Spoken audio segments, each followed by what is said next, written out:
Theresa May's £1.6 billion cash boost for predominantly Leave-supporting towns is a political bribe, Nigel Farage has claimed. The Prime Minister's has faced accusations her move is trying to influence Labour MPs in Leave-supporting areas to back her withdrawal agreement in crunch Commons votes. Speaking on his LBC radio show, Mr Farage argued Shadow's Communities Minister Andrew Gwynn said that MPs would be disappointed and patronised by the communities being offered less than the government had already cut. But hey, there is an offer of money on the table. But is it just an act of political bribery?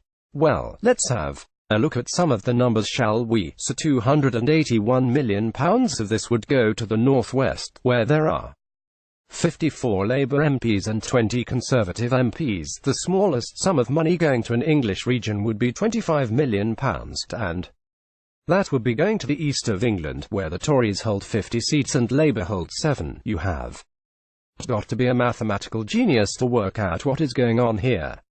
Is this an act of political bribery being used by Mrs May to get her Brexit deal through? I think the answer is pretty obvious. That's exactly what it is. That's what governments do, and particularly one that's in as much trouble as she is. Brexit news.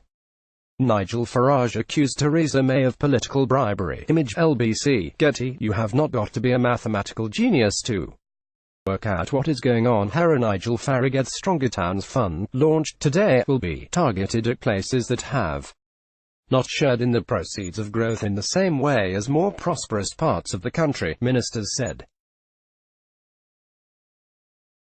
The money, which has been allocated using a needs-based formula, will be aimed at creating new jobs, helping train local people and boosting economic activity.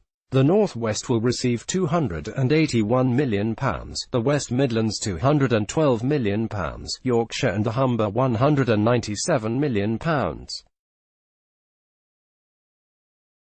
The East Midlands £110 million, the North East £105 million, the South East £37 million, the South West £35 million, and the East of England £25 million. A further £600 million will be available through a bidding process to communities in any part of the country. Mrs May said, "For too long in our country prosperity has been unfairly spread.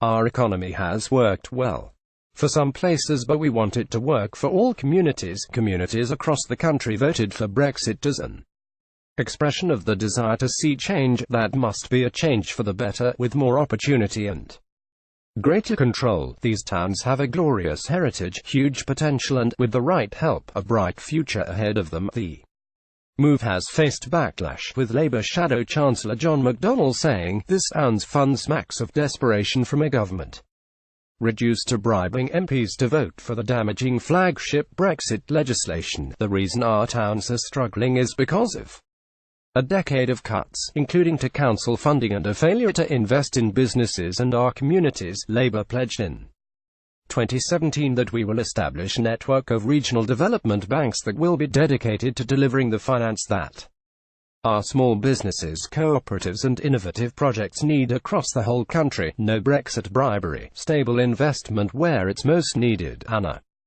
Sobry also said, "Voters will not be fooled, especially those in areas which voted Leave and are now demanding a people's vote, because they know, whichever way you do it, Brexit will harm their futures." Communities Secretary James Brokenshire said, "We have listened to people who were concerned by momentous changes to the communities, and I am determined to provide the support they need to create a more prosperous future beyond Brexit." This major new fund builds on more than £9 billion in city and growth deals we have delivered since 2010 to help hardworking people reach the full potential and to build an economy that works for everyone.